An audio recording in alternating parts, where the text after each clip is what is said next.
espérate. Cierto, agrandar uno.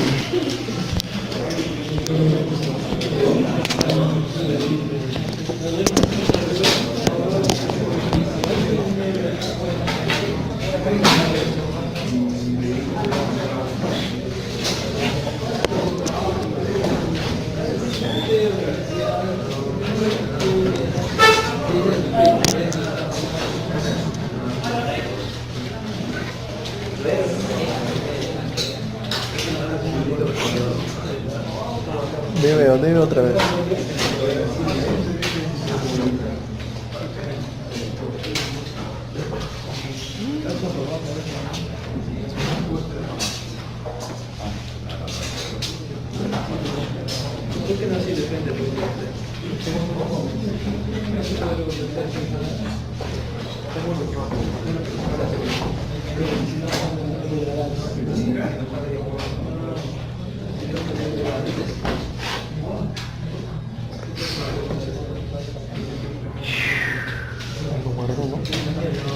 Lo guardo los abajo,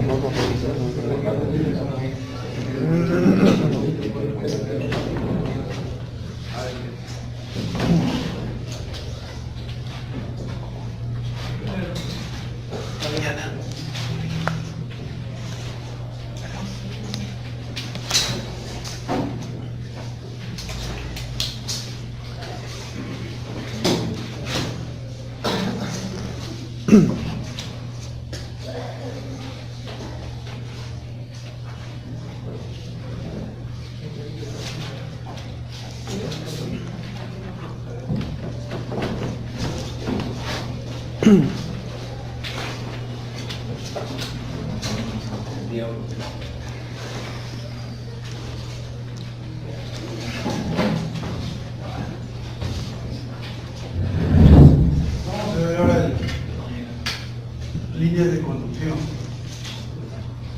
Vamos a empezar evaluando una línea existente. En todo proyecto que ustedes van a realizar, se empieza por evaluar el sistema existente. Todos los sistemas de conducción, todos los sistemas de abastecimiento van a tener una línea de conducción. Usted tiene que evaluar la línea de conducción existente. Todos los sistemas no tienen tratamiento de agua, no tienen plantas de tratamiento. Si existe planta, usted evalúa la planta, pero si no existe, no puede usted evaluar. En caso de líneas va a existir, entonces lo que vamos a hacer es evaluar la línea de conducción existente. Y cuando evaluamos una línea o evaluamos en general cualquier componente, lo hacemos desde el punto de vista de su estado de conservación, o sea, estructuralmente cómo está esta unidad operacional, y luego la parte hidráulica. La parte hidráulica es cuál es la capacidad máxima que tiene esa unidad operacional, en este caso la línea de conducción. Pero para eso tenemos que sacar información o generar. Como es una línea existente, entonces es posible que la empresa tenga los planos de esta línea.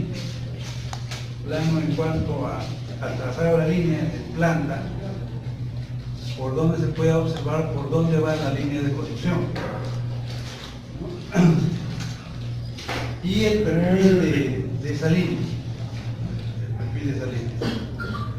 Pero pueden existir algunas otras instalaciones en esa línea.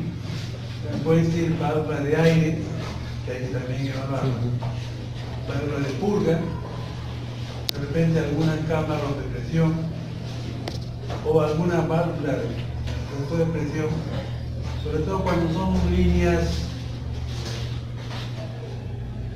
diferentes líneas que van a unirse en una sola, donde ahí sí es posible que exista válvula de presión. Cuando es solamente una línea, difícilmente va a existir una válvula de presión, pero sí puede existir una cámara de presión. Pues cada una de esas instalaciones hay que evaluar. Entonces, si hay planos, nos interesan sobre todo los planos de replanteo. no los de diseño, sino los planos de planteo. Pero si no hay de replanteo, nosotros recurrimos a los planos de diseño. Porque es posible cuando se construyó la línea que algo del diseño se haya modificado. Si estaba en una calle la línea proyectada hacia un lado, digamos hacia la derecha, de repente en obras se cambió hacia la izquierda. Eso tiene que estar registrado en el plano de replanteo. Nos pedimos los planos de replanteo. Pero de todas maneras hay que poder verificar el plano de replanteo.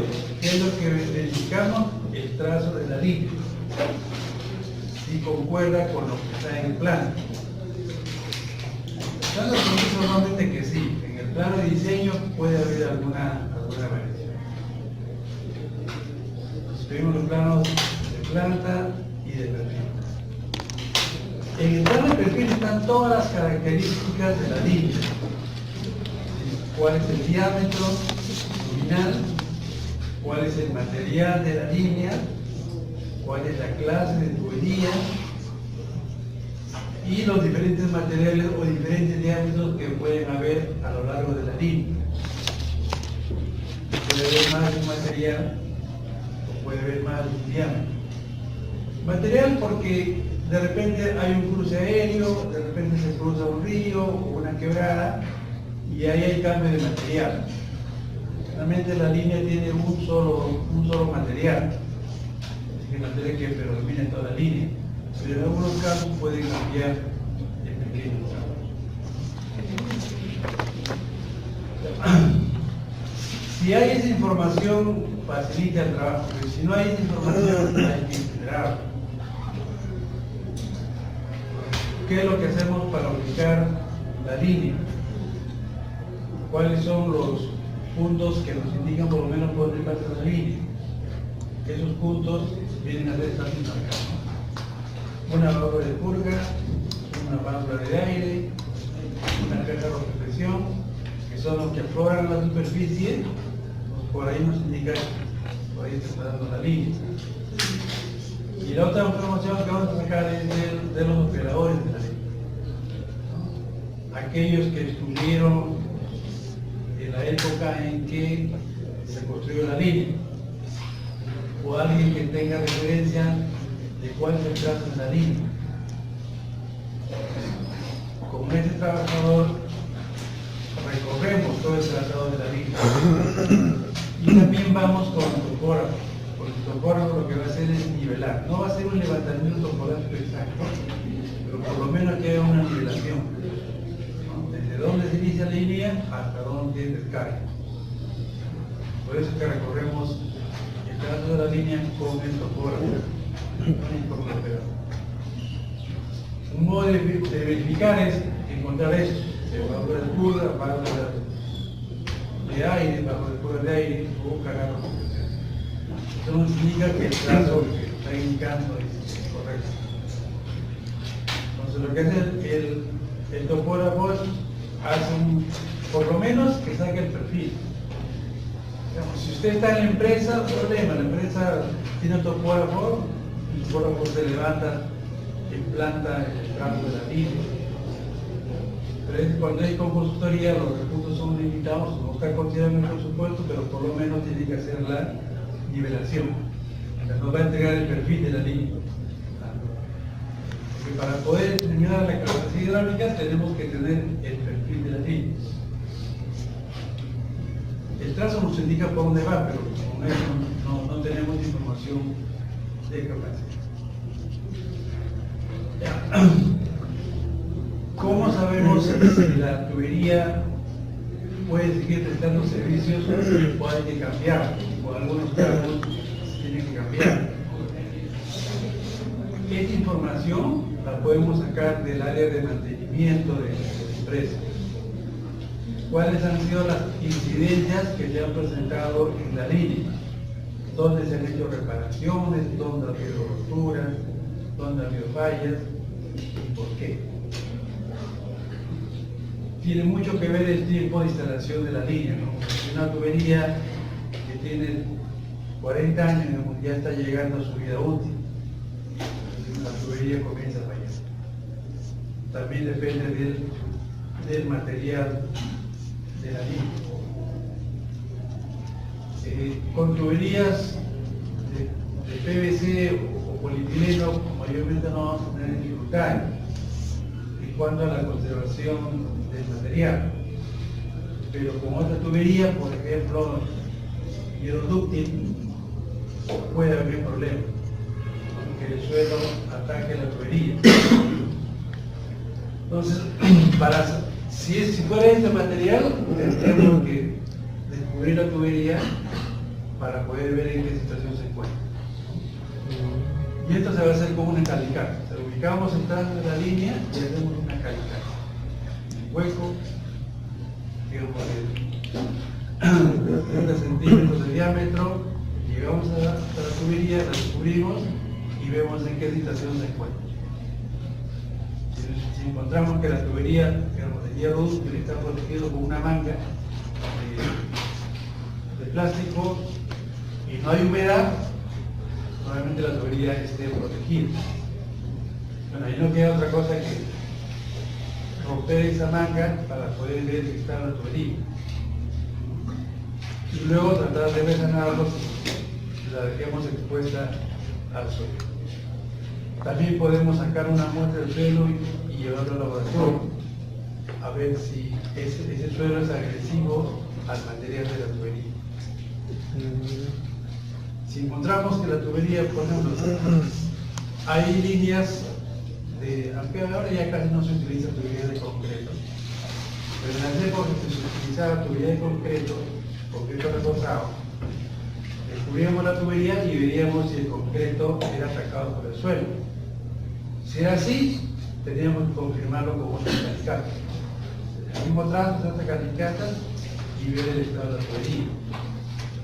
Si hay mucha corrosión, mucho ataque del suelo, lo que tendríamos que hacer es esta tubería llevarlo a un laboratorio, sacar un tubo y llevarlo al laboratorio para que el laboratorio nos diga en qué situación se encuentra. Lo que nos interesa mucho es las presiones. Cuando hay una tubería en general, cualquier tubería soporta una determinada presión. Como esa tubería de concreto es atacado generalmente por el suelo, pues va debilitando las paredes, va disminuyendo el espesor de la tubería, entonces se reduce la presión que puede soportar. Eso nos lo da el laboratorio. El laboratorio hace pruebas y nos dice, bueno, esta tubería que no iba a soportar, digamos, 75 metros, ahora solamente resiste 60 metros. Y se ha cortado, ha disminuido la presión que soporta la tubería.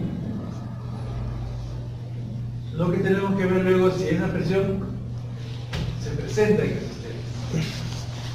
Si las presiones que presenta son menores, no hay ningún inconveniente. Algo similar ocurría con la tubería a través del cemento. Igual, ¿no? Que externamente a ese suelo lo va atacando y se va desprendiendo y se va disminuyendo el espesor. ¿No? Igual, si fuera tubería de acero, igualito. Entonces, las calicatas, en este caso se le llaman calicatas de exploración, nos permiten llegar a la tubería y sacar información del estado de conservación de la tubería, por lo menos externamente. Internamente tendríamos que sacar un tubo para ver cómo está internamente. Miguel, calicatas de exploración. ¿Cuál era su función? Averiguar en qué estado se encuentra la tubería.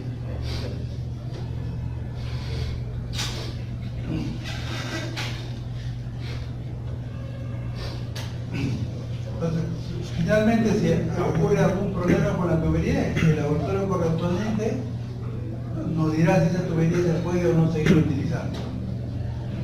O sea, no es solamente hacer una calicata y se encuentra acá y se significa que toda la tubería es así, ¿no? Tenemos que hacer varias calicatas y ver si se mantiene toda la línea, no toda la línea se está acá. Porque podría ser que el suelo en una zona efectivamente ataca la tubería, pero en otra zona no ataca. Las calicatas nos dicen ese comportamiento del suelo con respecto a la tubería.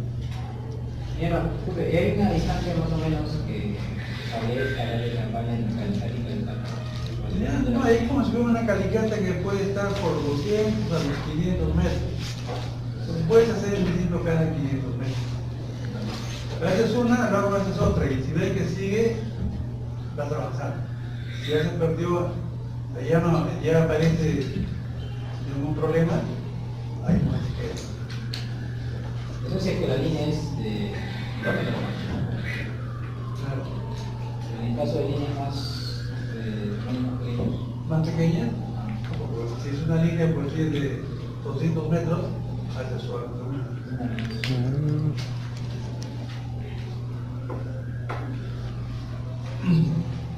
Si no tuviéramos ese plano de replanteo, pues tenemos que generar la información.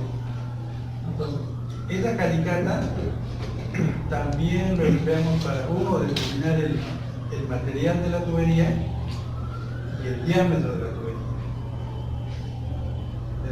Cuando es plano de replanteo, ahí figura todas las características de la tubería. Pero si no hay plano, tenemos que estar seguros de las características. Y esa seguridad pasa a ser una calicata. Hacemos la calicata, sacamos información de cómo está externamente la tubería, pero ahí también medimos el diámetro de la línea. Lo que sí, cuando hacemos la calicata, sabemos de qué materiales. Entonces, de acuerdo al material, podemos saber si el diámetro es nominal o no lo es. Si fuera tubería de PVC o de polietileno, siempre vamos a medir el diámetro externo, no vamos a medir el diámetro interno, vamos a medir el diámetro externo. Y lo que tenemos es el diámetro nominal, pero ahí no sabemos de qué clase es la tubería. Con el diámetro nominal vamos a los catálogos y encontramos que para ese diámetro nominal hay varias clases. ¿Cuál es la clase de la tubería? En ese caso lo que tenemos que saber es cuál es el espesor de la tubería. Y ese espesor lo podemos encontrar o bien haciendo una perforación en la tubería o yéndonos hasta el punto en donde se empalman los tubos. Cuando se empalman los tubos, ahí podemos medir el espesor. Ese es el espesor de la tubería y eso nos da la clase. Medimos el espesor, vamos al catálogo y sabemos que para ese espesor, cuál es la clase que corresponde. En el caso de las tuberías de polietileno, esas tuberías van soldadas, hay una soldadura, un tubo a continuación de la otra. Ahí para poder saber cuál es la clase de la tubería no queda otra que hacer una perforación a la línea. Y en esa perforación medimos el espesor. En los tubos de PVC van los tubos unidos tubo a tubo. En cambio, en la tubería de polietileno van unidos por termofusión y ahí no podemos ver el espesor de la tubería. No queda otra que hacerle un hueco. Claro, le hacemos un hueco como si fuera una conexión domiciliaria. Y luego lo seríamos igualitos. Como si hubiéramos clausurado una conexión domiciliaria y igualito queda la tubería, como queda con una abrazadera. Si es otro material, si es acero, si es cemento, o si es concreto, o si es hierro dúctil, en ambos vamos a medir el espesor, el diámetro externo. Entonces lo que hacemos es, vamos al catálogo y el diámetro externo, vamos al espesor y algunos de esos van a coincidir con el dato que hemos medido. Ahí, esta es la clase de tubería que hay. Con una sola calicata encontramos eso.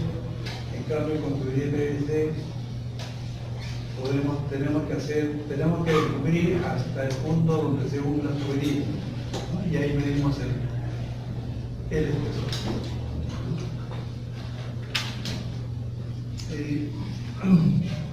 Cuando la línea tiene más de un diámetro, 2 diámetros, es raro encontrar una línea con 3 diámetros, puede haber por ahí, pero es raro. Nadie va a diseñar una línea con 3 diámetros, con 3 materiales. Entonces, cuando hacemos el diseño de la línea, diseñamos con un material, pero pueden haber 2 diámetros. No diseñamos con 2 materiales, pero van a encontrar líneas que tienen 2 materiales. Si tienen 2 materiales es porque hay un material que ya existe, ¿no? Que la empresa tiene tubería de determinado material, ya lo tiene ahí, digamos, en el almacén, y ahora se va a poner en la línea, no hay otra opción que ponerlo, ¿no? Y le ponemos el otro material que corresponde, el diámetro que corresponde. Pero nadie va a diseñar una línea con 2 materiales, no hay eso. Se diseña con un solo material, con 1 o 2 diámetros, ¿no? Si encuentran una línea con 3 diámetros, no significa que, no necesariamente significa que el que diseñó puso los 3 diámetros, ¿no? De repente ya existía un diámetro, o de repente ya existían 2 diámetros y lo han tenido que utilizar, ¿no? Y pone un tercer material para completar el diseño. Entonces, ¿cómo hacemos en esos casos si es que la línea tiene 2 materiales y tenemos que determinar la longitud de cada material y de cada diámetro, ¿no?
De gas, algo de gas, eso.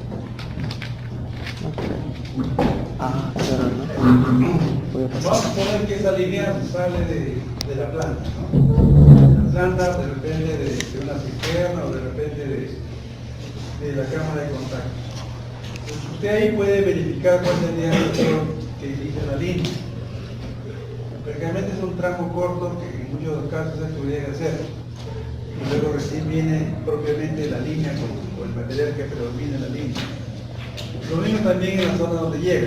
Si llega a un servorio, usted lo que ve es en la casilla de válvulas la prolongación de la línea de conducción. Pero ese material es de acero. Eso no significa que ese es el material de la línea. Dentro de la caseta, ese es el material. Usted tiene que hacer una calificación afuera para saber cuál es el material y diámetro de la línea.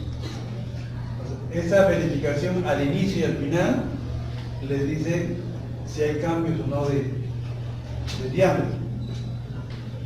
Aquí decir, si acá empieza con 200 y acá empieza con 200, nos ponemos a pensar de repente en la zona intermedia 250, eso no existe. Si acá es 200, toda la línea va a ser 200. Si acá es de 200 y acá es 150, en algún lugar cambia. Tenemos el plan de replanteo, ahí nos dice dónde cambia. Pero cuando no tenemos el plan de replanteo, tenemos que ubicar sucesivamente. Y Y eso más o menos debe ser entre 8 a 10 calicatas. Con eso se determina dónde se produce el cambio de diámetro. Entonces, hacemos una calicata en el medio de la línea. En cuanto a longitud, hacemos una calicata en el medio de la línea. Descubrimos y decimos ya, miden el diámetro. ¿No? Entonces ahí vamos a tener aquí, ¿no? Diámetro 1, diámetro 2. En este caso, de 2 es menor que de 1. El diámetro de 2 es menor. Ahí en el gráfico hacemos la calicata en el punto y medio y vamos a medir el diámetro de 1. ¿No? Entonces, bueno, hacia la izquierda es de 1, hacia la derecha también es de 1, pero en algún punto cambia a de 2.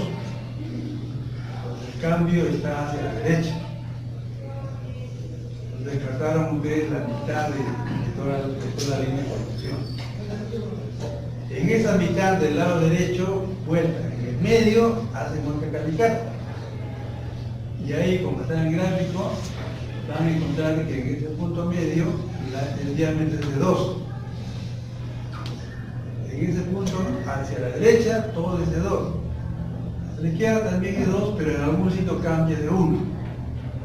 Entonces ya se quedaron con un cuarto de longitud. Y nuevamente en ese cuarto, también hacen lo mismo, trazan una calicata en el medio, y así, en forma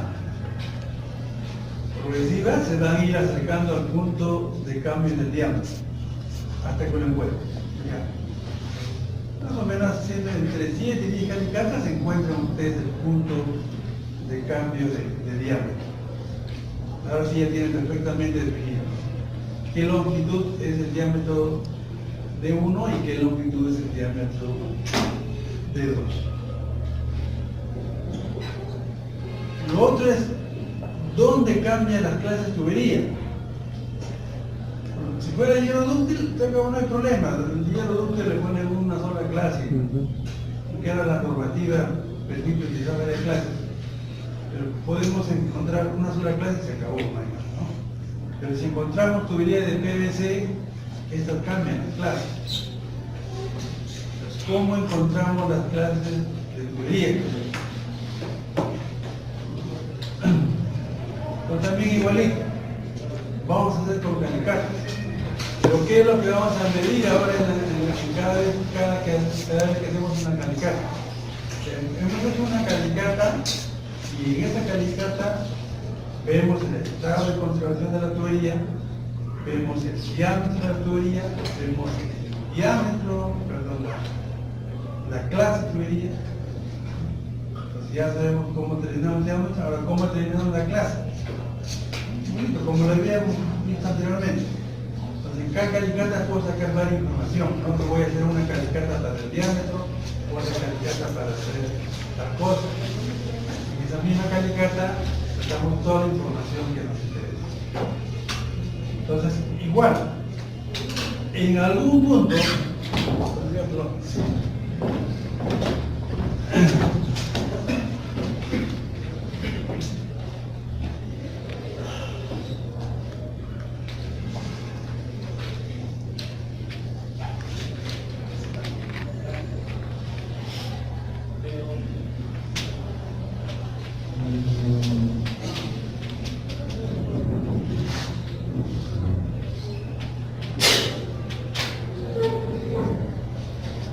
si esta es la línea de distancia máxima que puede haber, esta es una paralela a esta para poder encontrar la tubería de clase así.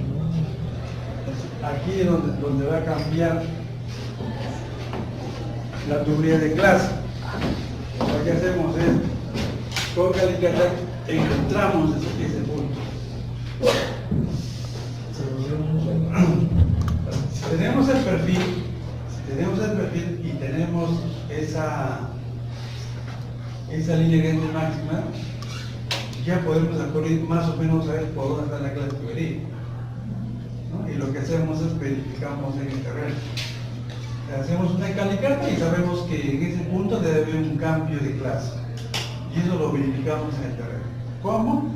Midiendo el espesor de la tubería. El cambio de espesor no significa un cambio de clase, ¿no? Y eso lo sacamos de ahí.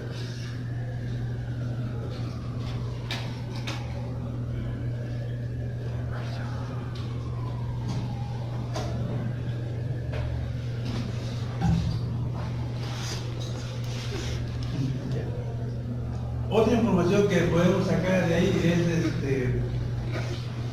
la rugosidad de la tubería. La rugosidad de la tubería cambia en tuberías de asbesto cemento, de acero, de fierro galvanizado, o tuberías de concreto. El resto de materiales, PVC, polietileno, incluso hierro dúctil, prácticamente no cambia, se mantiene constante. Si tenemos tuberías de ese material, podemos considerar el C como si fuera tubería nueva, estaba cambiando, ¿no? Pero nosotros los materiales cambian. Y lo que queremos es un coeficiente hacia el futuro, no el presente. Entonces, tenemos que determinar coeficientes a futuro. Lo que ocurre con las tuberías es que la capacidad de conducción va disminuyendo en el tiempo, porque disminuye el coeficiente de C de Cassini-Williams o aumenta la rugosidad absoluta. Eso significa de que hay una disminución de conducción. El caudal disminuye en el tiempo. Entonces queremos saber, bueno, de aquí esta tubería todavía va a seguir prestando servicio, digamos, 10 años más. Bien, ¿cuál es el caudal que puede conducir esos 10 años?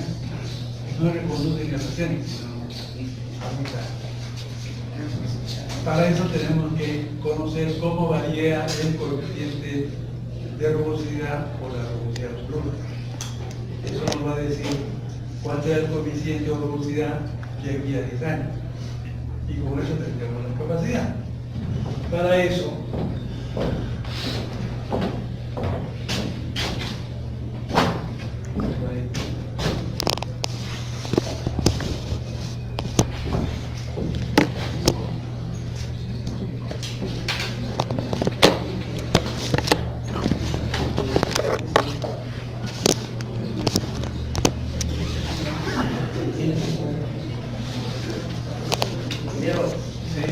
ahí dice A5. así. Así.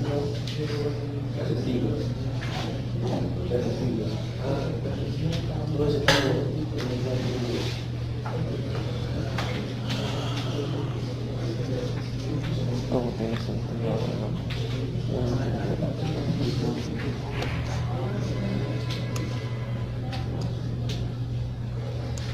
No, estamos de monje.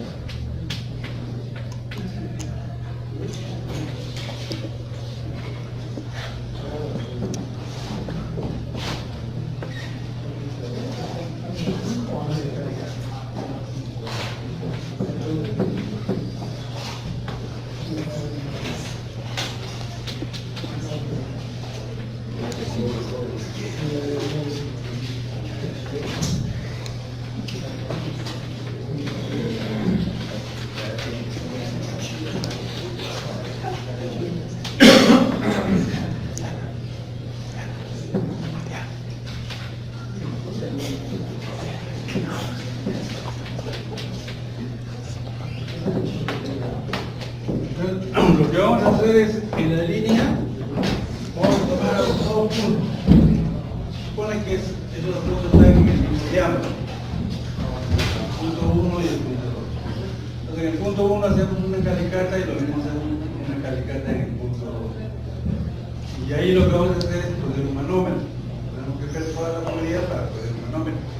En el punto 1 y en el punto 2. Y de ser posible ponemos un medidor en cada punto, que va a medir el caudal. Y seguramente ese medidor va a ser un medidor ultrasónico. ¿Y por ¿por qué no un medidor de Electromagnético, electromagnético? velocidad y caudal.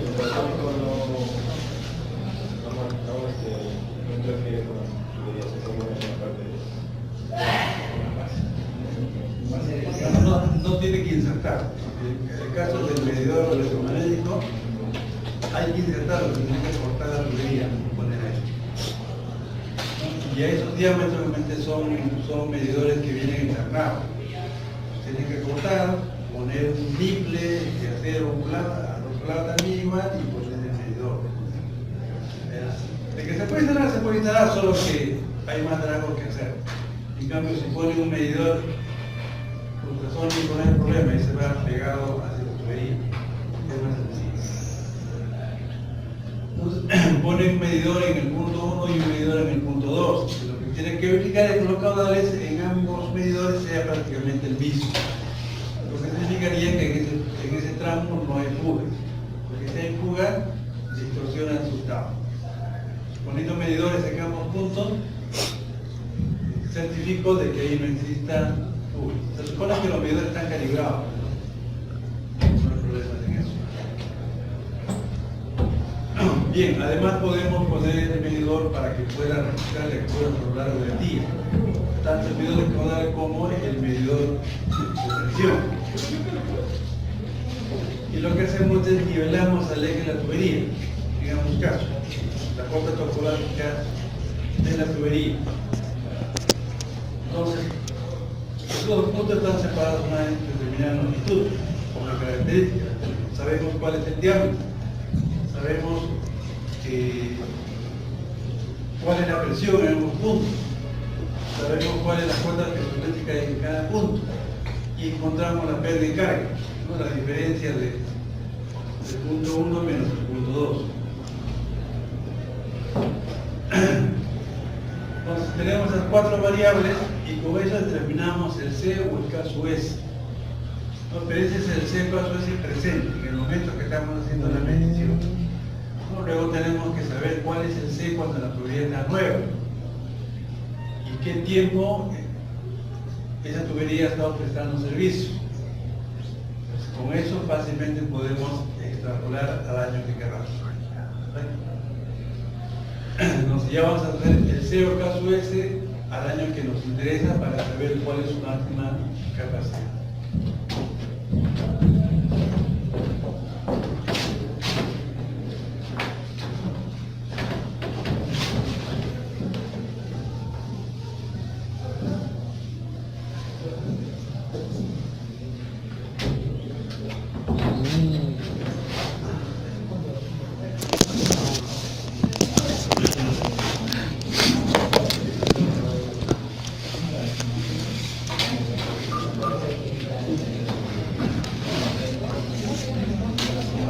¿Qué? ¿Agua? ¿Qué dices que tomes agua? Te digo que tú quieres tomar agua.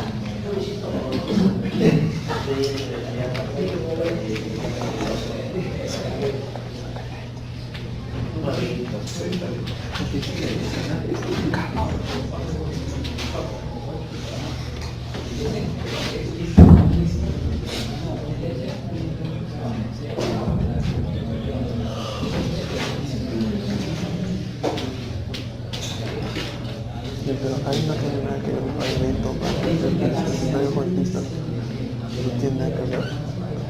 Porque si también que hacer una presión y la línea. Pero nosotros tenemos esa teoría con zonas donde va a pasar con 2 carros. Sí, también tiene que ver, pero no, el diseño tiene que ver que soporte algo, una presión por parte de los carros. O sea, lo que estamos viendo este es un caso donde no hay tránsito, pero si ese tránsito cambia algo.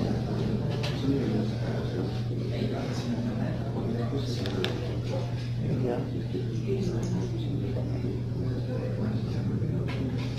Pero o sea, simplemente se le coloca un refuerzo, un material adecuado. Ya, entonces lo que tenemos es esta cota de inicio, esta cota de descarga. La diferencia viene a ser toda la pérdida de carga que puede tener en esta línea. Tenemos esta longitud, ya hemos determinado la longitud de la línea o los diámetros que pueden haber, y también hemos determinado el C o el caso S. Entonces, con eso determinamos el caudal.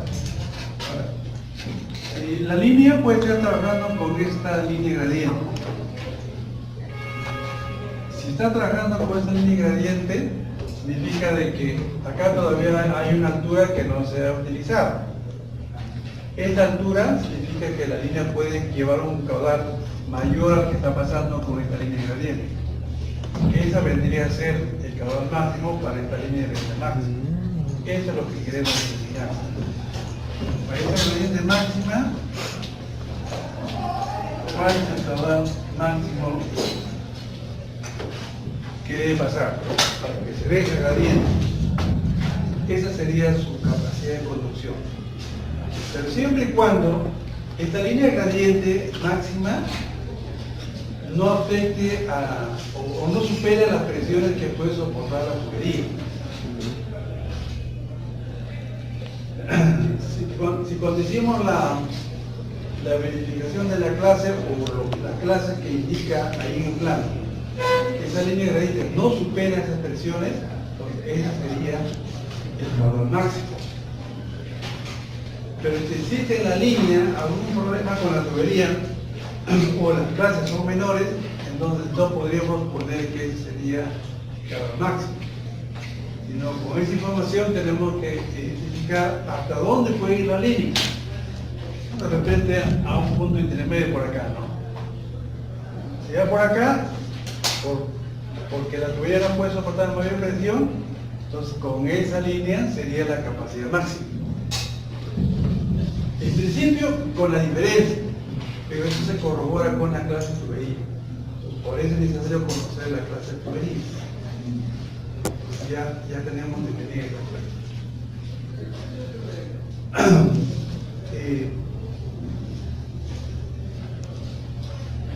Si la tubería fuera de PVC, ¿no? Ahí digo, el coeficiente no varía, se mantiene constante. Al haber acá una altura que no se está utilizando, significaría que le podemos agregar un mayor caudal. Siempre y cuando, si existe ese caudal de acá, le podemos agregar.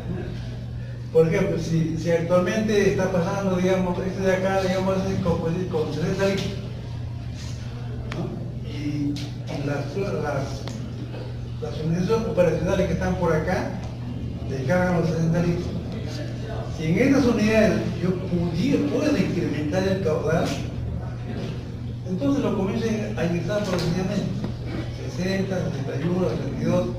¿Qué es lo que va a ocurrir? Que esta línea va a comenzar a subir. Y digamos a 70 se llenó. A 70 está acá. Lo que significaría que tengo esta línea gradiente. Entonces digamos que en el terreno determino que esa línea puede soportar 70 litros. Le estoy agregando caudal, estoy incrementando caudal y el caudal sigue pasando por la línea. Pero ese punto va subiendo hasta que llega a la máxima gradiente. Que siga aumentando el caudal y lo que va a ocurrir es que esto se va a comenzar a represar. Y va a llegar un momento en que rebote. Pero a veces no se dispone de eso. ¿No? Si tenemos un sistema que pulse 60 aguas arriba de esto, sigue con los 60, no se puede incrementar. ¿No? Pero si fuera factible, se incrementa el caudal hasta que la unidad máxima aparezca en ese reservorio o en esa unidad que está al inicio de la línea. Entonces, con eso tendríamos la máxima capacidad. ¿Y para qué nos sirve esto de tener la máxima capacidad?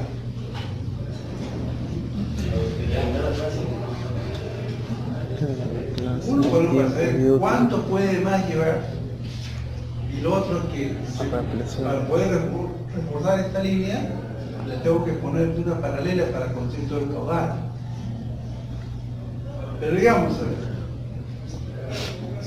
si acá tengo una estructura de captación, que solamente de la fuente puedo sacar 60 litros, no puedo sacar más, y los entes me vienen acá y pasan por esta línea. Y en ese caso necesitaría saber cuánto es su capacidad máxima de producción de la línea. No. ¿Qué dice? ¿Se puede saber? ¿O es necesario saberlo? ¿O no necesito saberlo? Voy a volver a repetir, No puede ser, profesor, en el caso de que tuvieras otra fuente de agua donde tú quieras captar y puedes empalmarla con esa. Se puede hacer así. Ya hay varias opciones. Una es que te digo. Tengo que Vamos a ponerla aquí. una línea que tiene una capacidad máxima de línea como se cayó, o sea, la fuente, no sé por ciento, lo extrae, por eso es raro. Por eso tubería. Es necesario conocer la aproximación. Si se entra de la fuente, Esta es la cosa de la caja de inicio o de inicio es este de acá. Y este de aquí es este. Esta es la línea en blanco. Y vamos a ver, por acá yo tengo ampliación, yo creo que es más que todo. acá un manantial, ¿no?, cuyo rendimiento es 60 litros y llega hasta aquí. Y no puedo sacar más de esto. Ahí nomás. Si fuera así, o sea, no hay opción de poder acá incrementar, no tiene mayor sentido saber cuál es la máxima conducción de esto. ¿Por qué? Sé que va a conducir 60, no puede conducir más. Si esta línea, digamos, puede conducir 80, y en realidad solamente se va a utilizar 60, nada más. ¿Por qué? Porque no hay posibilidad de meterle mayor caudal, ¿no? Pero si por aquí existe otro pequeño manantial, digamos, que tiene un rendimiento de 10 litros por segundo, ¿no?, y tengo la opción de llevarlo aquí, entonces ahora sí me interesa saber qué cosa. puede pasar por esa línea, si no se va a desbordar. Al principio eso no se conoce, ¿no? Esto no se conoce. Claro. Ahí sí me interesa. Tú sabes que la línea actualmente acá hay 60 y pasa por acá 60. Y ahora hay la opción de que aquí pueda captar este manantial que tiene de litros y llevarlo acá para pasar afuera. Entonces, Ahí ahora sí. sí me interesa conocer de acá. Capacidad máxima. Si no se compara eso de ¿Esa presión? Claro, o sea, si esa línea tiene capacidad para 70, pero en ese análisis de averiguar si tiene 70, seguramente que voy a determinar que tiene 80. Pero lo que me interesa es saber si puede conducir los 70. Y si en esa demostración, en ese análisis, encuentro que conduce 80, no hay problema, se soluciona, ¿no? No hay necesidad de ampliar, ¿no? Pero si de acá yo digo, aquí puedo sacar 50, No lo sé. claro, en principio yo voy a ver si en esa línea puede pasar los 110, pero no voy a conseguir eso, voy a conseguir que lo máximo que puede pasar es 80. Entonces, ahí me interesa saber cuánto es lo máximo que conduce, porque más de eso no puedo, entonces ya 80. La diferencia lo tengo que llevar con otra línea, no hay otra opción. Esa otra línea tendría que llevar ¿cuánto? 30 litros. 30 litros. Entonces, en algún caso me interesará saber, conocer cuál es su capacidad máxima, en otros casos de repente no. Entonces, en el caso particular que usted va a tener, tiene que saber qué es lo que aplica. Si lo deja así tal como está, si lo amplía, ¿no? O recuerden que si determina su capacidad máxima, bueno, cada caso es diferente. Inicialmente esta línea 60, acá puede conducir 80 y no hay más, eso no existe, no me ayuda mucho a acá tener 10, 20 litros en exceso, porque nunca se va a poder utilizar. Lo único que va a pasar aquí son 60, nada más. Entonces, si estoy terminando la capacidad máxima, entro que hay la opción de poder utilizar eso, esa capacidad, esa capacidad de conducción que no se está utilizando, la puedo utilizar. Y la puedo utilizar por eso, porque hay esta opción de poder utilizar. Entonces, una vez que he determinado la capacidad máxima, ya sé cuánto es lo que puede conducir. Ahora, para poder conducir esto de acá, tengo que poner una tubería paralela, porque ya no hay capacidad. Eso ya es el diseño de una línea. Entonces, la evaluación me permite saber cuál es la capacidad máxima que puede tener la línea. Y luego, cuando ya agoté eso, tengo que poner esta línea. Ahora tengo que hacer otros trabajos para poder hacer el diseño de una línea. Entonces, eso es lo que vamos a ver ahora.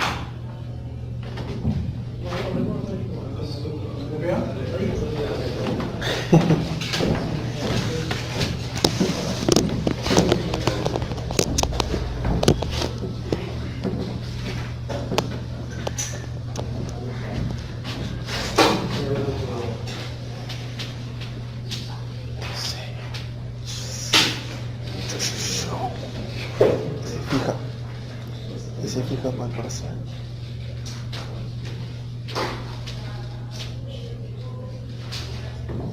Entonces, lo que vamos a ver es el trazo de la línea, que puede ser en la palma sencilla y no con una paralela acá, ¿no? Ahí no hay ningún, ¿no? Pero en general, cuando queremos hacer una línea, primero tenemos que hacer el trazo. Entonces, para ese trazo tenemos que saber de dónde parte la línea y hacia dónde llega. Y luego tenemos que ver cuál es el camino que debe recorrer esa línea. Que en principio debería ser el trazo más corto, el menor longitud. Si es recto, es menor, pero lo más probable es que no se puede hacer eso. Entonces, en gabinete, ¿cómo determinamos el trazo? En gabinete, pues, digamos que la línea es, no sé, pues, en el interior del país. Este es aquí. Por las curvas de nivel. ¿Cómo hace? Cuando digo sus oficinas están acá en Lima, ustedes están acá en Lima, y la línea de conducción está allá, pues. Con dron, ¿no? Ayacucho, Si estás acá en gabinete y la línea tiene que ser. ¿cómo determina el trazo? ¿Cómo se traza todo cada línea? El dron, manda un dron de acá. Claro, pues, pero.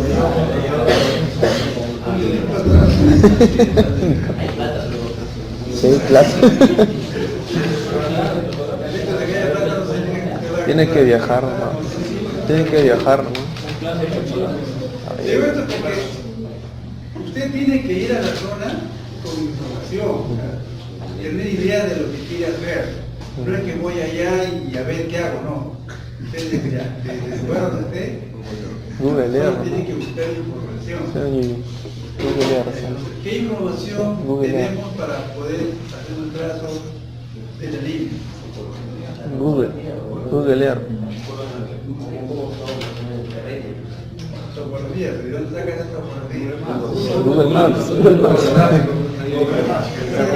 Puedes tener información ahí, aunque sea que te ayude. Claro, Te das porque cuenta. porque usted al final va a hacer topografía. Usted cuando va a la línea, recorre el trazo, lo recorre con el topógrafo y ya sabe que no tiene que ver esa zona. ¿No? Pero no vaya usted, que no vaya usted a la zona, al lugar, a ciegas, ¿no? Digamos, a ver, el trazo, voy por acá, de repente no es el mejor trazo, mejor voy por allá. Si no, ¿cómo hace usted para ver de forma panorámica todo? ¿Qué? ¿Qué dijo, Estamos profe? esperando más la semana. ¿Qué dijo? ¿Qué dijo? ¿Qué dijo, profe? Y estamos a prácticamente eso me, no sé si... Paolo, Ahora, ¿qué plata de computadores? Apuesta. ¿Quién gana elecciones, bro? Elecciones, profe, apuesta. ¿quién gana la alcaldía?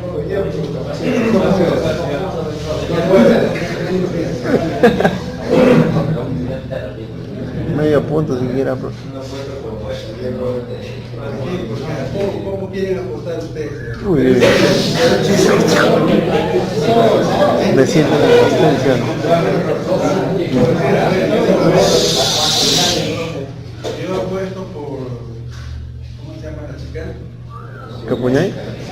¿Capuñay? La candidata, pues, Capuñay, ¿no? ¿Capuñay? Yo apuesto por Capuñay, ella va a estar en el quinto puesto. No diciendo que gane, va a llegar en el quinto puesto. Si ella gana el quinto puesto, lo gana todo.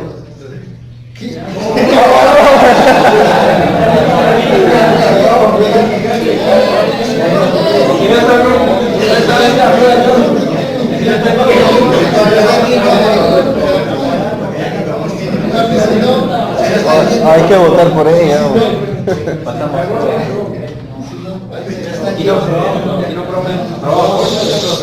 Apuesta por Muñoz, ya. Muñoz, alguien dice, Muñoz llega a segundo puesto. Y efectivamente llega a segundo puesto. Ganó, o sea, no estoy diciendo acá que quién es alcalde, sino que... Acertó. ¿Cómo es el premio? El placer de jalarnos, profe. Por una apuesta que gana PP, gana PP, ya. Pero, y si no gana, El placer de jalar. No jala.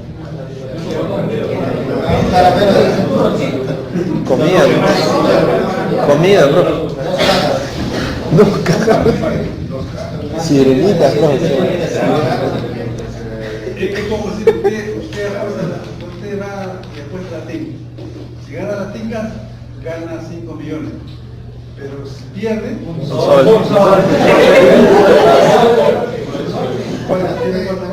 Hace 4 soles, profe. 4 soles. 5.5 soles. acá usted está apostando un examen. Si gana, gana el Ya. Ya, pues. Con un vino. Un buen vino, profe. Si tú ganas, te doy el pan y todo.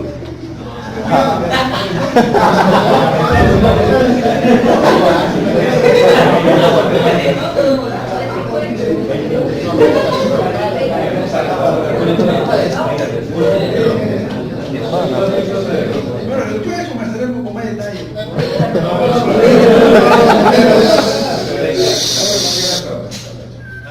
Ya, profe, está. Hacemos una chocolatada con un asentamiento humano, todos de acá. Si es que perdemos. Puede ser. Y le creamos la prueba, así o todo. Pero si cada uno tiene diferentes preferencias, ¿cómo que todo? Con regalo,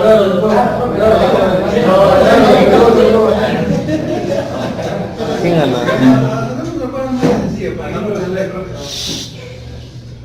Si quieren usted limpia toda la vida. Ya,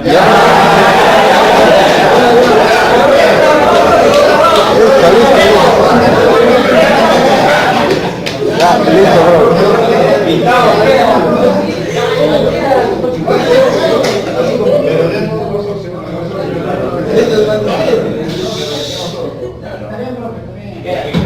Queda. Limpia la vida por una semana. Profe,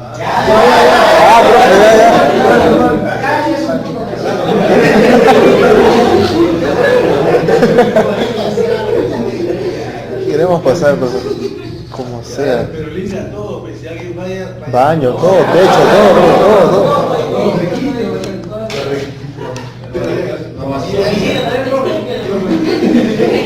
¿Y eso a cambio de qué?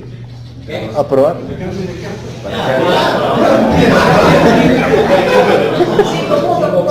Cinco. Usted está consciente, ¿no?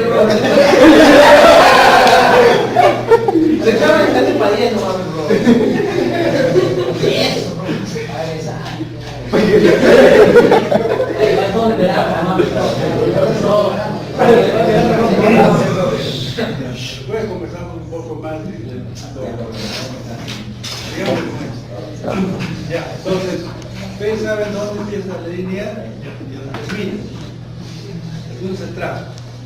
Entonces, si entran en Google, ustedes pueden hacer un trazo tentativo, incluso saber cuál es la distancia y todo lo demás. Y van con el mapa recorriendo, como el puntero van recorriendo y van viendo cómo es la cota, ¿no? Puede haber una diferencia de 10, 15 metros, pero cada uno no es suficiente. Entonces ya ustedes tienen una idea del trazo. La dificultad es que a veces esa información de Google no está actualizada, ya no está. Pero con esa información, de ese trazo, incluso hasta se puede sacar el perfil, ustedes la imprimen y con eso van al terreno. Y lo que hacen en el terreno es corrigir ese trazo o validan el trazo. Así ya tienen ustedes, se ahorran bastante, ¿no? Mucho tiempo. En líneas se hace eso sin ningún problema, ¿no? En otros casos, por ejemplo, para buscar fuentes, no, pues el Google no te ayuda ahí, pero sí te puede ayudar un dron, ¿no es cierto? Pero ustedes hacen el recorrido por toda la zona y pueden por ahí encontrar algún manantial que les pueda servir como fuente. Entonces, una vez que definen ese trazo, ahora, el otro tema con el trazo es, habíamos visto al inicio, el tema de las servidumbres. O sea, usted puede pasar por un terreno privado y usted tiene que saberlo. Cuando usted hace ese trazo, usted tiene que certificar si el terreno, digamos, es de la municipalidad, con lo cual es terreno público y simplemente hacer una gestión para pasar la línea por ahí. Pero cuando es privado, usted tiene que, estando allá, tiene usted que identificar al propietario e indicarle que por ahí pasa una línea. Si el propietario no pone mayor a reparos, usted lo hace. Pero si el propietario dice que no, y no, por pasar una línea no se expropia. Si usted teniendo otros terrenos, puede ir por los terrenos. No hay ahorita un argumento de que por pasar una línea voy a expropiar. Usted expropia porque ahí va a sentar algo, eso sí. Pero no porque pasa la línea. Entonces, no, pues pasa por el terreno del vecino. Pasa por ahí la línea. Pero ya en el campo lo corrige el trazo, por eso está aquí. Usted tiene que convencer al propietario de que se dé simplemente la servidumbre de paso, no va a haber problemas en la construcción de la casa. Y el perfil correspondiente. ¿Qué es lo que? Pues ahí ya tenemos definido eso. Otra cosa que vamos a definir en el campo es el material de tubería que vamos a utilizar. Entonces, usted va a utilizar PVC o va a utilizar polietileno, no hay nada que hacer ahí. Es decir, el suelo no va a tener mayor problema con la tubería. ¿Ese que está diciendo el material es otro guioncito?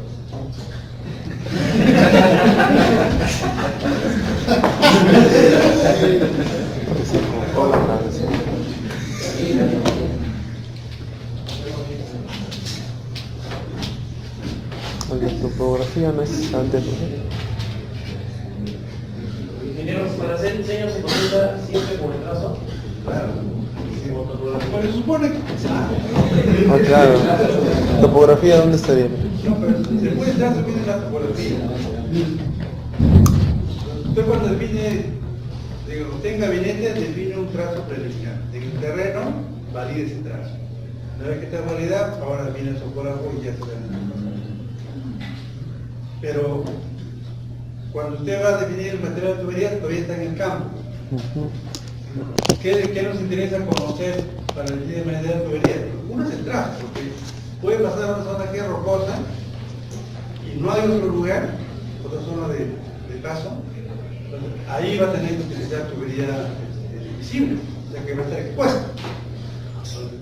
Eso no puede ser de PVC. O es de hierro dúctil o es de cero. No hay otra opción. Entonces, la línea en los tramos donde está expuesta al ambiente tiene que ser un material que garantice la durabilidad de la tubería. Acero, hierro fundido dúctil o de repente fibra galvanizada. Fibra pequeños ya. Pero ¿por qué hace eso? Porque la tubería lo va a poner en un terreno público, ¿no? Y evitar que alguien lo pueda interrumpir. Pero hay casos en donde la línea de conducción es de polietileno y está expuesta. Pues son en los campamentos mineros. En los campamentos mineros, las instalaciones militares, donde las tuberías van expuestas. No en el campamento propiamente dicho, ¿no? Sino en las líneas de conducción, la tubería va expuesta.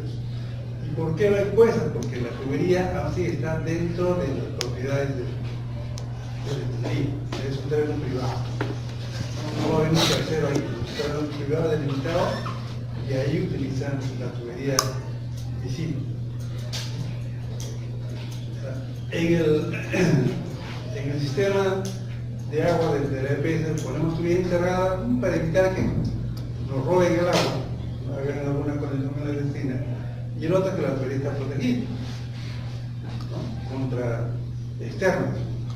Pero dentro del campamento minero, no creo que los que están en el momento vayan a hacer la tubería, ¿no? ¿Qué sentido tiene? ¿Qué incentivo tendría? Tampoco nadie va a querer robar el agua, ¿no? Sí, el agua le dan gratis. No hay mayor incentivo para poder causar daño a esa infraestructura. En un campamento ustedes van a encontrar de repente las tuberías que están ahí visibles. No significa que no estén mal hechos. No hay condiciones para poder deteriorar esa tubería. ¿Qué es diferente en un sistema de abastecimiento de agua? ¿Qué otra cosa más usted va a definir? Ese suelo, ¿a qué tipo de tubería puede causarle daño?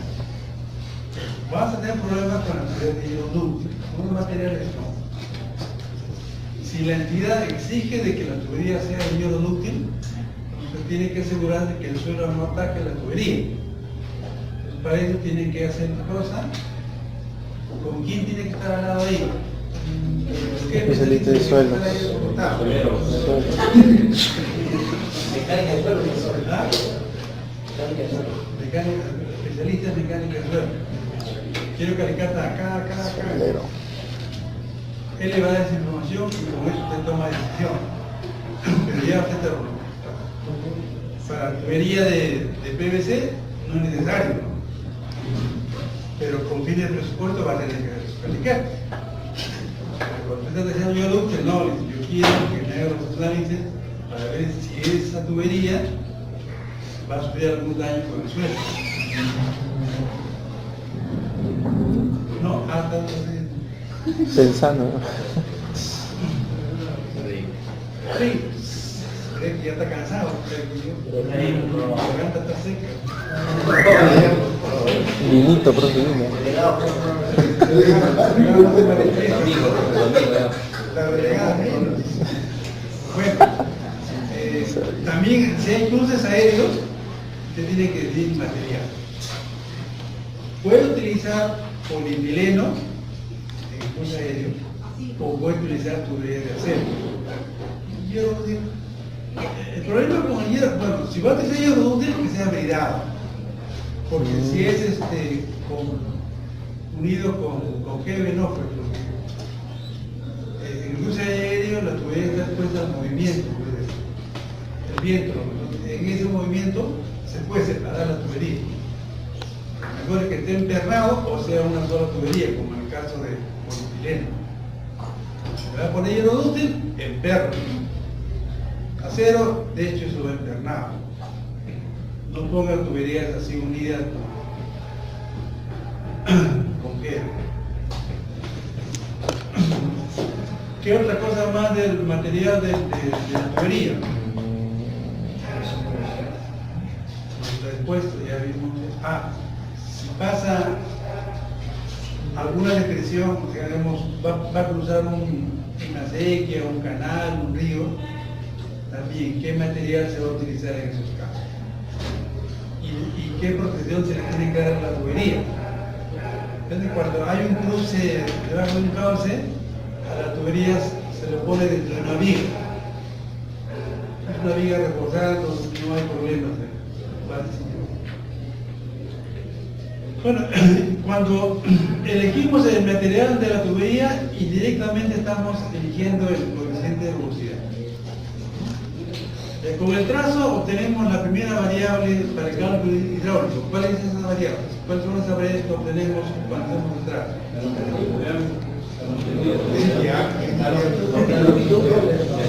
La longitud, ¿qué más? Pendiente, ¿no? La pérdida de carga. La corte de inicio, la corte de carga. ¿Cuál es la pérdida de carga máxima? Entonces tenemos esas dos variables. Cuando determinamos el material de la tubería, ¿qué estamos determinando? El coeficiente de rugosidad. Ya tenemos el tercero. ¿Qué otro material estamos definiendo ahí? ¿O qué otra cosa estamos definiendo ahí? ¿Qué nos falta? El diámetro y ¿cuál es la otra variable? El caudal, ¿cierto? Pero el caudal lo definimos ahí, el caudal se define con la demanda. Con la demanda usted sabe cuál es el caudal que requiere. La demanda, el caudal que va a conducir la línea lo saca usted de la demanda. Ya tiene usted la demanda, el caudal, tiene el L, tiene la pérdida de carga y tiene el C por cada suelo. ¿No? Va a encontrar el tiempo. Listo. Alcanzamos un par de minutos, no más de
No sé, no tengo miedo.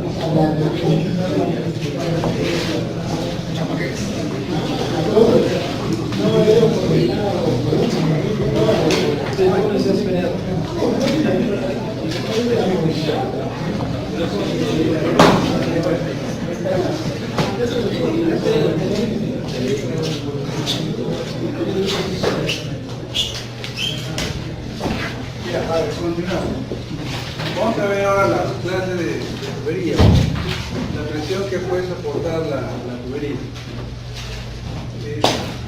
En el mercado encontramos esta clasificación, ¿no? A5, que equivale a 5 kilos de centímetros cuadrados, y eso es 50 metros de cuota de madera. Después 75, 75, 10, 100, 15, 150. Digamos que es lo comercial que hay.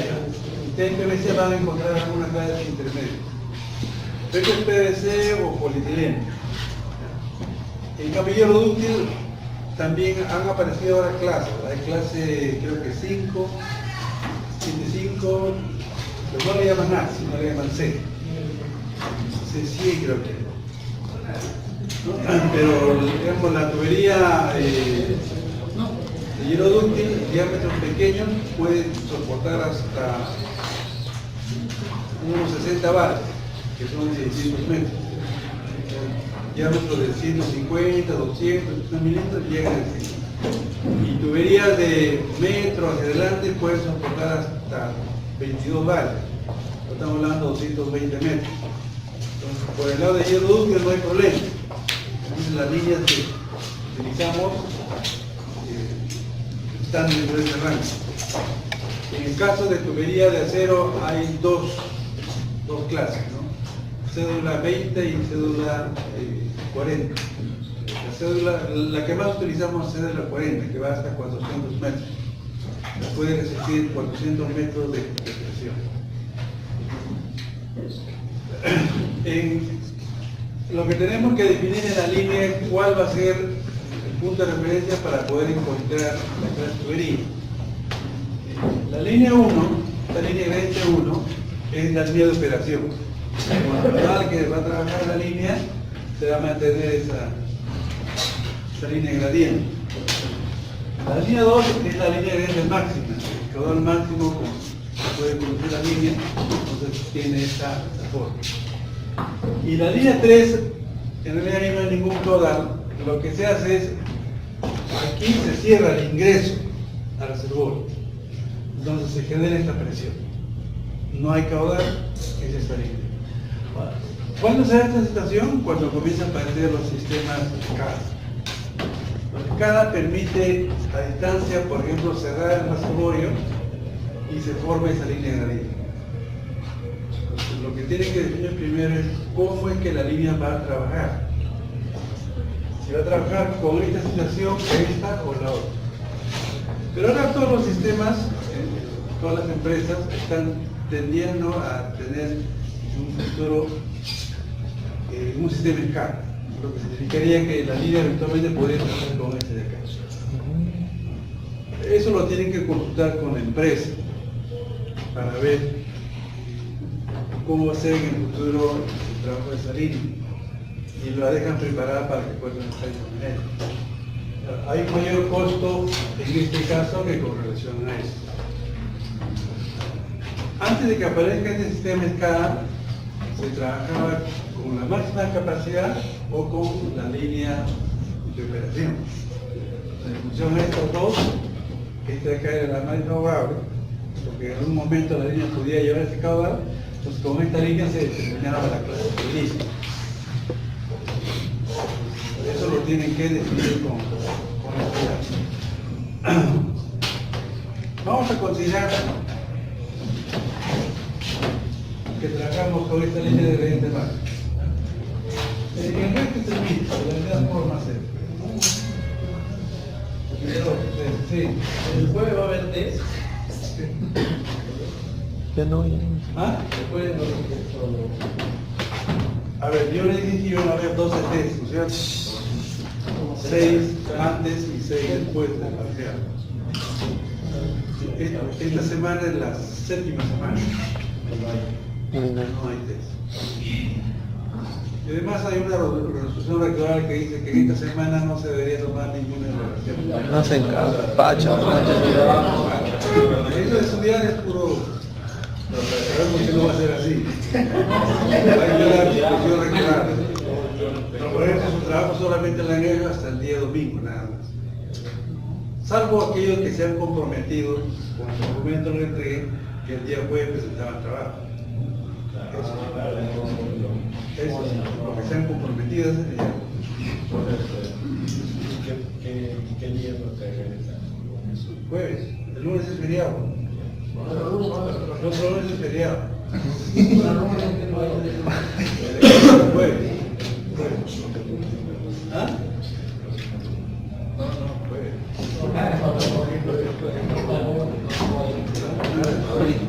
Si ustedes quieren, yo les tomo examen el lunes, pero la clase se toma el jueves.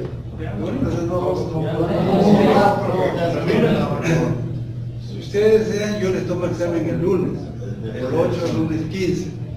Pero hacemos clase el jueves. Lo que viene lo que hacemos hasta ese día lo tomo en el examen. Lo que viene Lo que hacemos hasta el jueves. Pero ya eso todavía lo vemos después.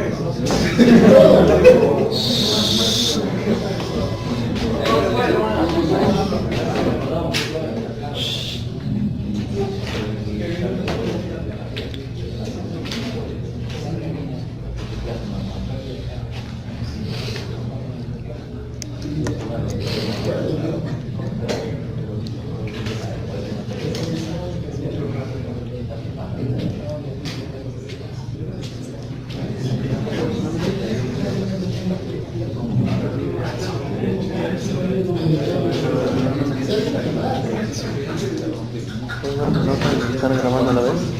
¿Puedo ver mi nota y que grabe a la vez?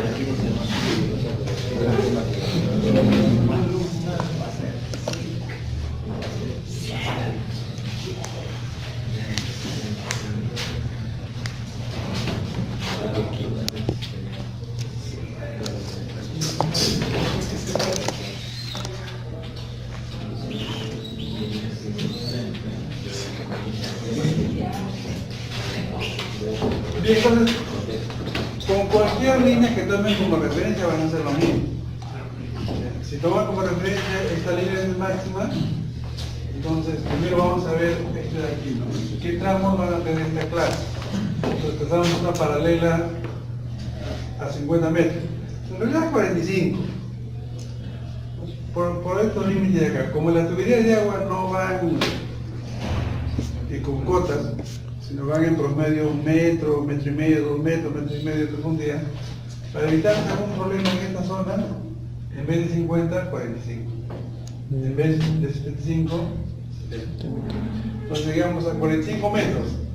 Aquí lo corta, y aquí lo corta. Significa que este de acá, todo este tramo de acá, sería clase 5. Todo este tramo de acá, sería clase 5. Luego otra paralela a 70 metros. Aquí lo corta, acá lo corta, entonces esto sería clase 7.5 y acá también 7.5. Y si hasta acá no supera los 100 metros, entonces este de acá sería clase A10. Lo que ocurre es que en la clase 5 con 7.5 los costos son similares, no hay mucha diferencia. Y no acostumbran a poner 7.5, sino clases 7.5. Esta clase 5 lo reemplazan por 7.5. Por tema de costo, nada más. Por tema de costo. Pero en el texto debería ser 5.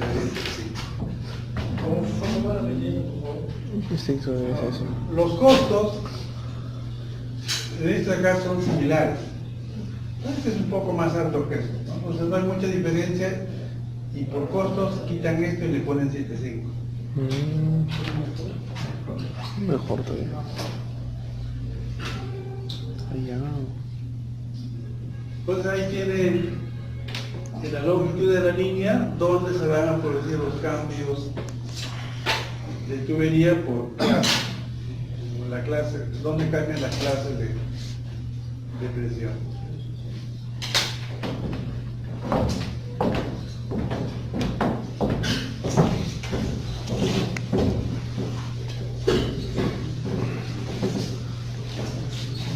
Igual que tú.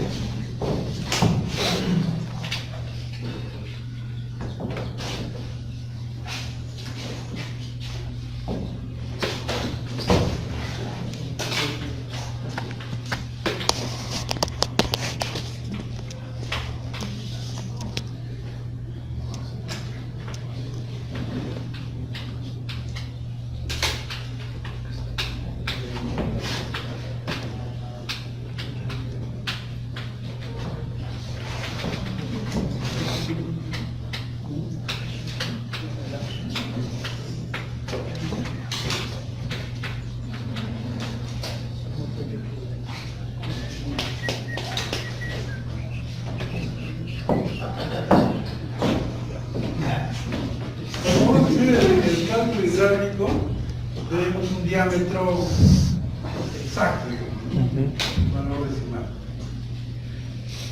Pero ese diámetro no existe comercialmente, ¿no?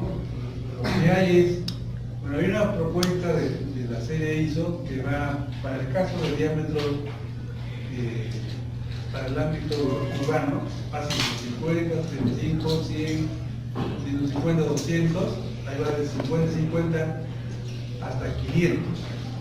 Y de ahí va de siguen siendo. Esa es la CDI, que se aproxima, hierodúctil, se aproxima a cero, ¿no? Concreto en su momento se aproxima a los diámetros grandes. PVC tiene algunos, tiene otros diámetros diferentes. Lo mismo tubería de polietileno. Pues casi ningún material sigue estrictamente su diámetro, se aproxima.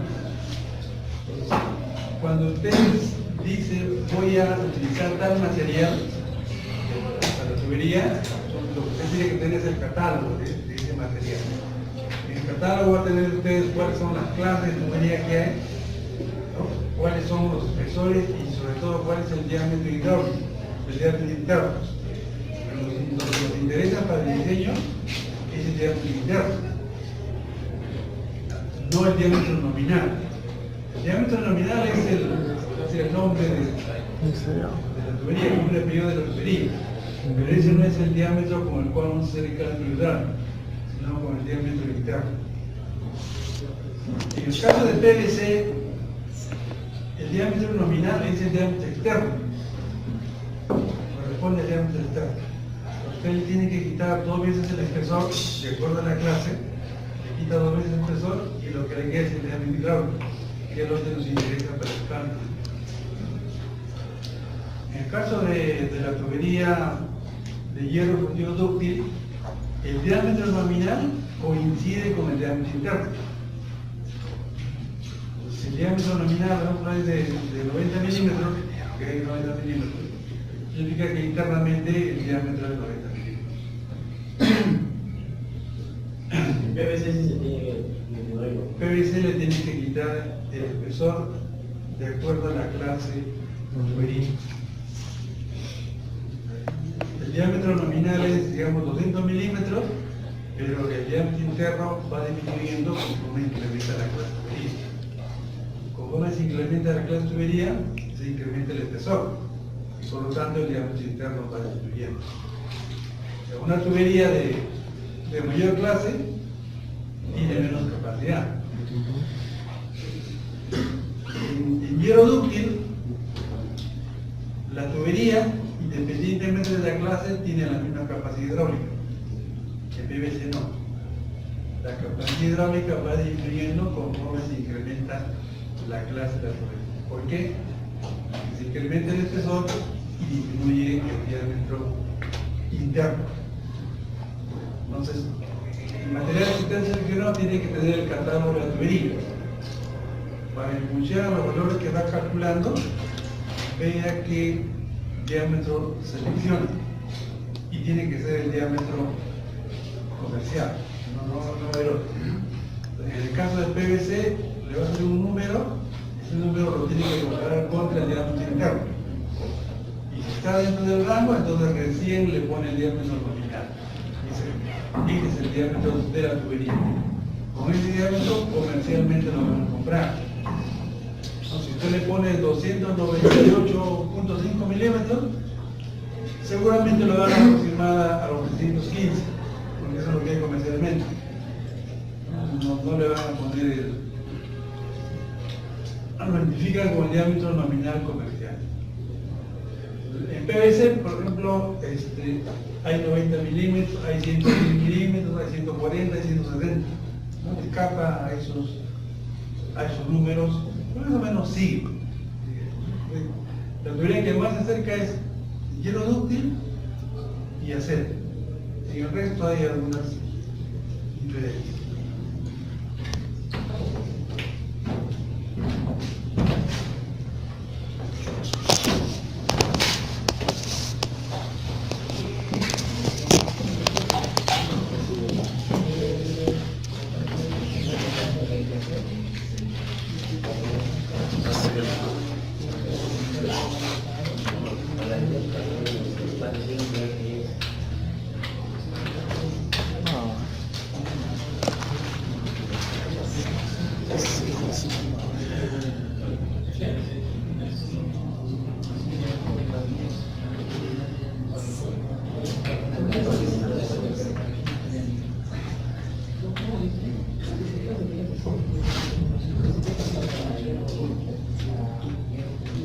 Nomás nos queda que sea feriado el viernes. Si es feriado, viernes.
Esta carga disponible, la que vamos a querer transformar en pérdida de carga, es la diferencia entre la cota de inicio y la cota de descarga.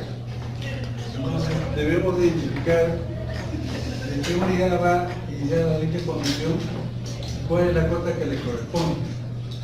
Igual también donde descarga, qué unidad de carga y cuál es la cota que le corresponde. Si se inicia acá con una caja así donde el agua, el nivel del agua está definido por la tubería, para que el agua pase por aquí, acá tiene que haber una determinada altura de agua. Esa altura de agua está definida por esta tubería, ¿no? Por este diámetro. Cuando eso ocurre, lo que se hace es se toma como cota de inicio el fondo de la tubería. No interesa aquí el nivel de agua que está acá, el fondo de la tubería. Si esta unidad está al fondo de esta unidad, entonces es la cota de inicio. Si está en un punto intermedio, donde está el fondo de la tubería, es la cota de inicio. Claro, si acá está la tubería, para que el agua pase por acá, esto se va a tener que llenar, ¿no? Hasta por acá más o menos, para que el agua pase por acá. Entonces no se toma el fondo de la tubería. Si vas a leer de una unidad en donde existe un nivel de agua ahí, la cota de inicio es ese nivel de agua, independientemente de dónde esté colocada la tubería. ¿No? Pero lo que tienen que ver es este nivel de agua, ¿quién garantiza que existe este nivel de agua? Generalmente, quien garantiza la misma tubería, con el gradiente llega. Esa es la línea gradiente. La línea gradiente llega hasta este punto, entonces en ese punto va a estar el nivel del agua. Entonces, independientemente de dónde colocó la tubería, esa es la cota de inicio.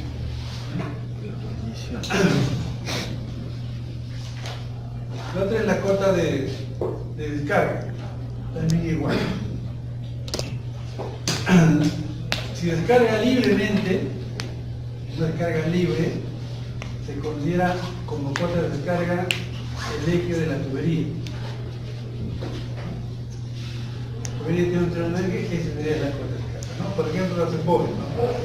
Un reservorio, la línea llega a la casilla regular, luego sube por la pared del reservorio y descarga en la parte superior e ingresa por la cúpula e ingresa al reservorio. Bien. El agua debe llegar al nivel máximo, sube al nivel máximo y cae. El agua debe llegar al nivel máximo. Esta sería la cota de descarga. Después la cota de descarga no es el nivel del agua, es arriba. El agua debe llegar hasta ese. Pero si esa descarga es sumergida, entonces se considera el nivel del agua. Por ejemplo, estamos descargando en una, si por acá hubiera una caja de presión y en esa caja ponemos un vertedero para poder medir el caudal, lo que va a ocurrir es el agua llega el agua, luego se pasa por el vertedero. La cota de descarga es esta cota de descarga, independientemente de dónde esté colocado eso. El agua tiene que llegar hasta este nivel. En la descarga, el agua debe llegar hasta esa cota para que pueda bajar. Si no, no pasa. usted, la línea sabe en qué unidad se inicia y cuál es la característica de esa unidad, para poder saber por dónde va a salir la línea. Usualmente sale en el fondo de la estructura, usualmente sale en el fondo. Ya usted sabe cuál es la cota que tiene que tomar para línea. Luego saber cómo esa línea va a descargar en la siguiente unidad. ¿Y esa unidad qué cosa es? Entonces, ¿cuál sería la cota en ese caso?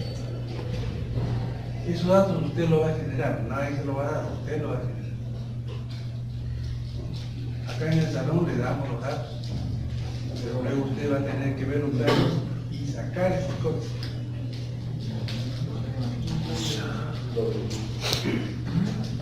Mira, el examen de cuerpo tiene la parte de la cota de inicio.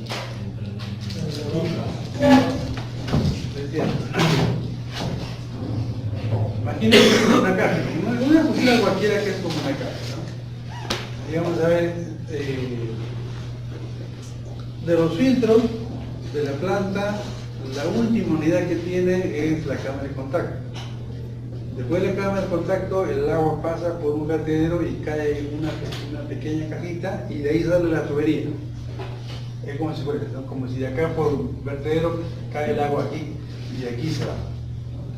Entonces, si esa tubería sale del fondo, la cota de inicio es el fondo. Si esa tubería no está en el fondo, está en otro nivel, se considera como cota de inicio este nivel. De hecho que conviene más esto que este de acá, pues. Aquí se está ganando una altura. Dependiendo de cuánto sea, ¿no? Porque esto puede ser pues, 1 metro, 2 metros. En la cámara de contacto la altura de agua es más o menos 3, 4 metros. Si lo pone al fondo, usted está perdiendo por lo menos 3 metros. Si lo pone más arriba, está ganando. Claro, usted no va a hacer que esto se llene. ¿Qué hace para evitar que esto se llene? Que esto esté con agua acá más aquí estancada. Traslada el caudal que hace que eso no esté así.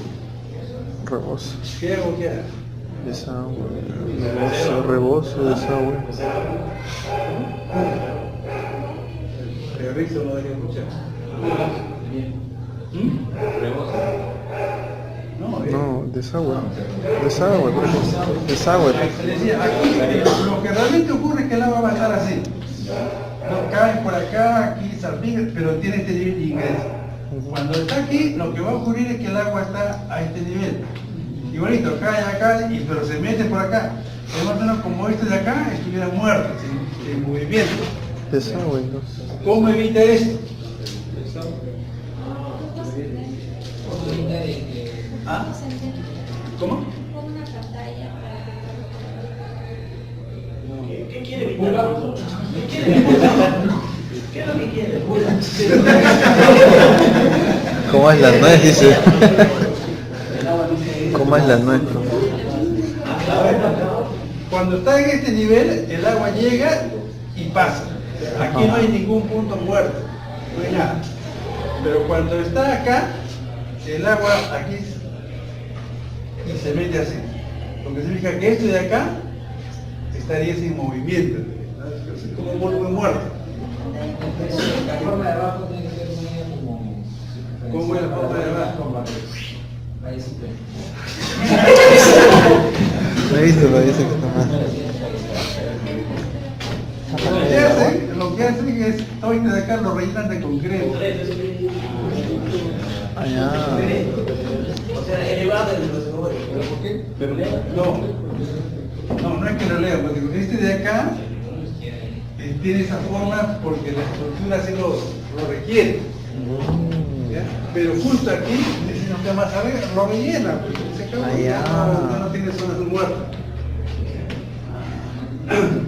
Por decir, separa la planta, ¿no? Se llena esto, el agua va por aquí y esto se queda bien posado, ¿no? Y luego se reactiva y esto puede haberse contaminado, así que mejor lo dejamos así, se rellena. Entonces, la tubería en donde salga, la cota de fondo viene a ser la cota de inicio.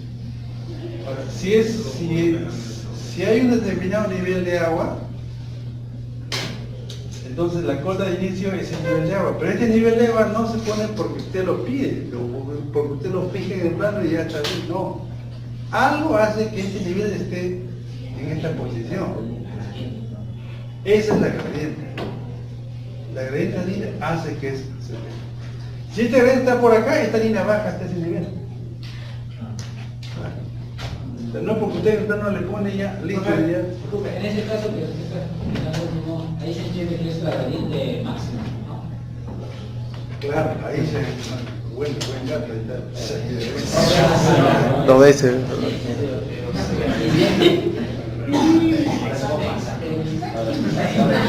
Ahí la gradiente. Ingeniero.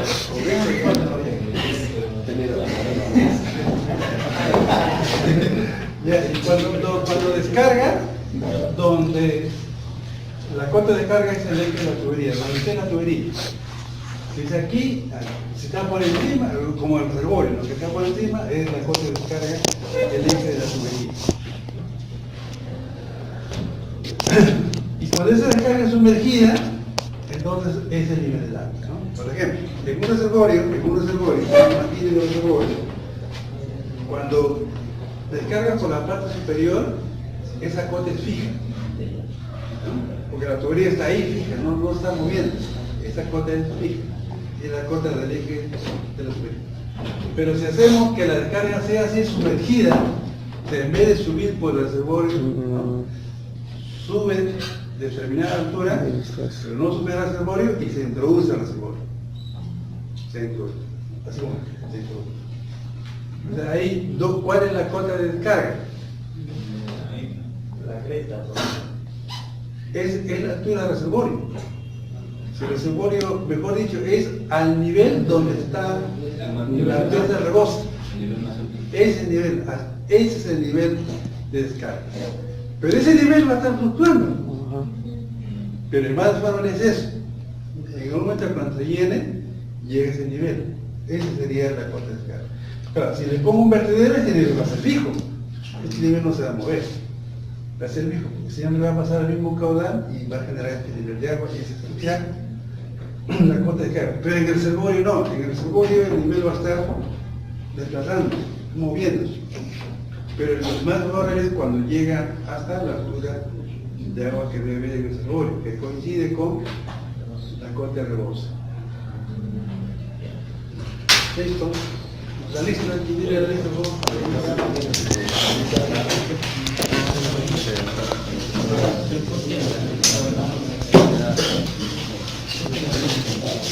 Saludos. Sí, saludos.